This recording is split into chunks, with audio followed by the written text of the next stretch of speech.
Hello and welcome back to another episode of Stories of Horror. This is episode 11, and this is the Christmas edition. We'll be talking about 5 horrific Christmas stories, and just different ones I found, through articles. Some of them I already know, and just getting a little summary of some of them like that. Just going through different stories. So you might not see me break down on some of the ones on the later times, but we'll go through some of these stories and just see, some of the crazy things that happen on Christmas Day or Christmas Eve, like around that time. So sit back and relax, enjoy the show, guys. And without further ado, hit the intro.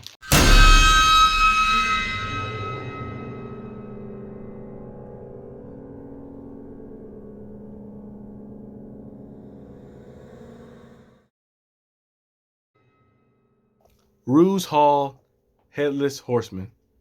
Ruse Hall is a mansion located in England and is said to be one of the most haunted places in England. It is reported that every December, visitors have claimed to seeing a man riding towards them on a horse, but when he gets close, he is headless. People have also seen unexplained footprints and handprints on walls and people watching them from far windows in the mansion. So this Ruse Hall's place, I don't know if I'm pronouncing it right or wrong, but it's located in England. It's like a very old place, very like things like I don't know if it's they said 1700. It's a 17, 1800 like that. It's a very old place. Been around for a while, so it's bound to have some type of stuff like that, something in it like that. Because stuff like that when it's like old locations and mansions of people living there and getting deceased there. And in the old days, a lot of people did a lot of different crazy rituals and different stuff. What people do in their own homes. So it's probably a lot of stuff in there. So seeing a headless horseman though, a ghost horseman, I don't know. I would say it's probably possible, of course. I wouldn't knock anything, but that'd be something crazy like that. Maybe one day in these videos I can travel when I start traveling to some different places, probably in the future.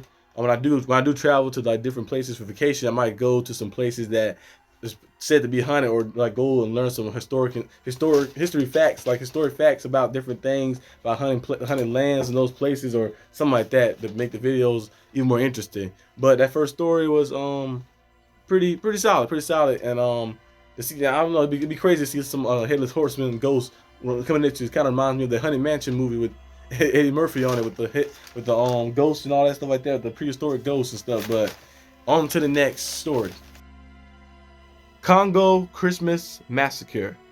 On Christmas Day, a Christian cult called the Lord's Resistance Army targeted 5 villages. They waited till they were celebrating on Christmas Day, and they came and slaughtered them all. The cult was known for being very brutal and used to cut people's lips off, and they even was brutal enough to kill children as well. I don't know if you guys have heard this cult before. The Lord's Resistance Army.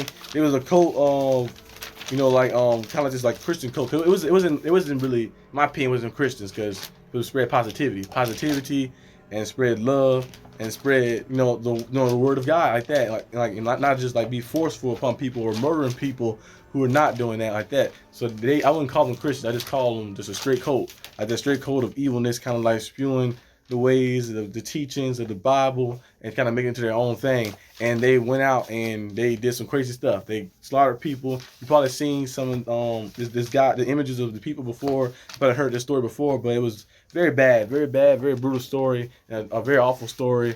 A lot of people murdered, children murdered, innocent lives taken by hateful people who were hateful and made some terrible decisions, and doing those actions and those crimes, and like having no remorse from it, and just going out there and just slaughtering people like that. So that right there is crazy, and it kind of messed up too that they waited on Christmas Day for them to like get relaxed and comfortable, almost like a snake. Like, and it's time to strike. They just came in and striked and slaughtered every single body, every person in there. So that right there is crazy story. You probably heard it multiple times before, on the news or something like that. But it's a story that I kind of already knew about. But yeah, that's a crazy story. But on to the next story, which would be the Lawson family murders. Lawson family murders. Charles Lawson was born on May 10th, 1886. He married Fanny Maring, and the two would have 8 children together. In 1929, Lawson took his family in town for a family portrait on Christmas, and many believe his actions were premeditated. On Christmas Day, Lawson and his son Arthur went hunting. In doing so, the two ran out of ammo. So he sent his son to get more ammo.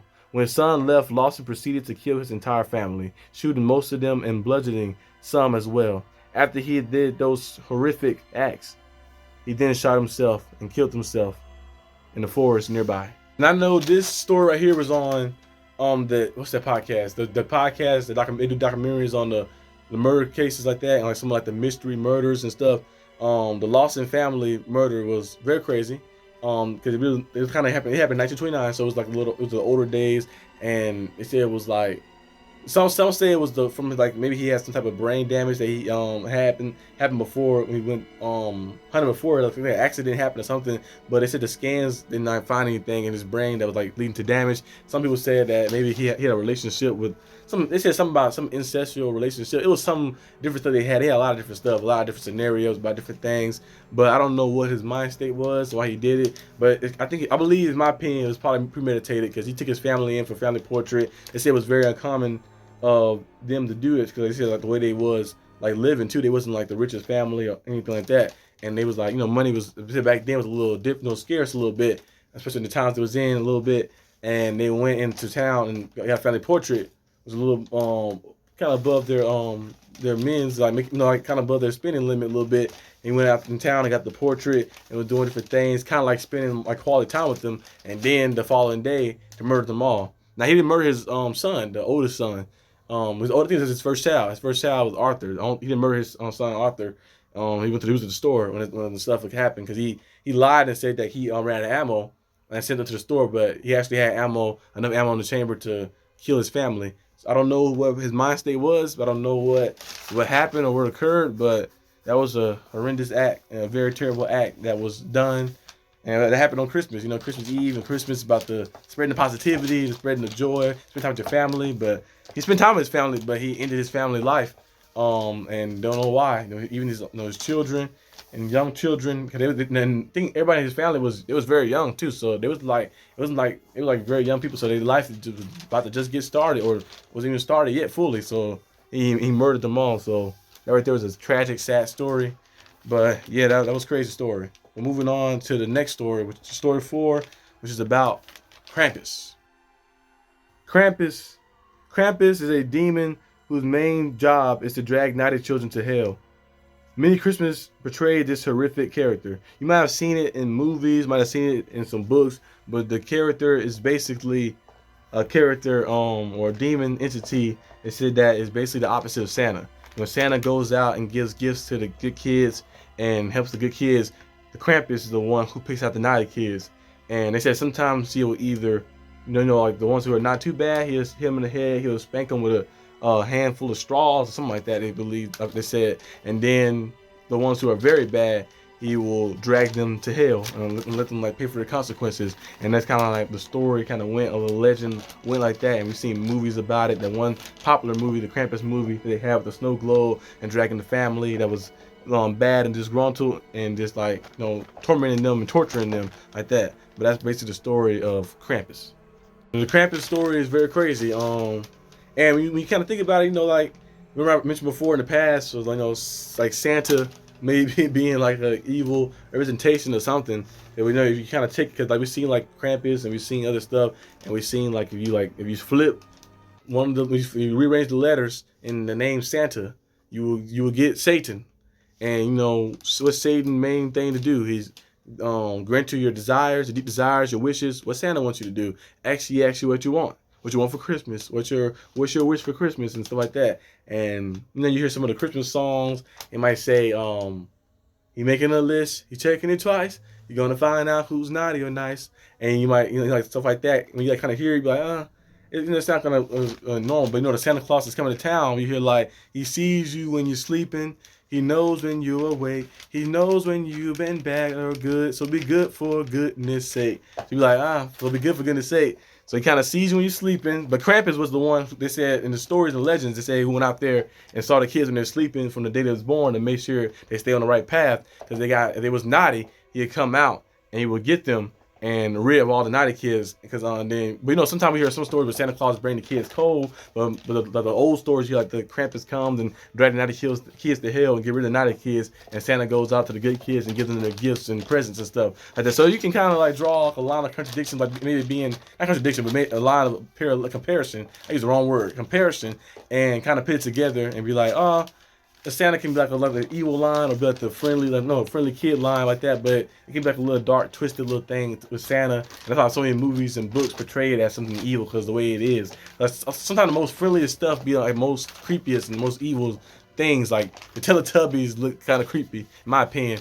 You know, Barney, you know, Elmo and stuff like that. Some of the stuff that look creepy, like look so friendly and can be like so innocent looking, can be the most dangerous and the most deadly or creepiest things around. But that's just a little like fun little take that I had on that.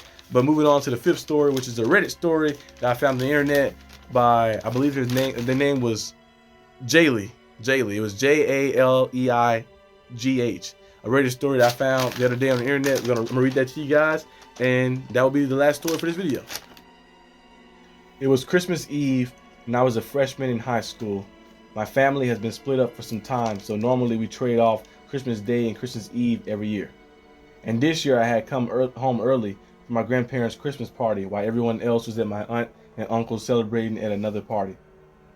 When I was dropped off, my cousins offered to stay with me for a few hours, yet I declined. Thought I could watch some of my new DVDs and get some alone time in the house, which is a rarity. I had noticed an unfamiliar car parked on the street, but didn't think anything of it considering it was Christmas Eve, probably a neighbor's relative or something. After I got inside, I locked the door, grabbed snacks, and started to settle down. I hadn't been home for more than 15 minutes when there was a knock at the door. I unlocked the door and opened it only a crack to see a man standing there. Dark hair, glasses, slightly overweight, and dressed casually. He didn't look like much of a threat, but my stomach dropped. He asked, "I was wondering about the car outside. Is it for sale?" I told him, "I didn't think so. Is there someone here I can talk to about?" I said, and quite stupidly, I might add, "No, you can come back another time," and shut the door and turned the lock as fast as I possibly could.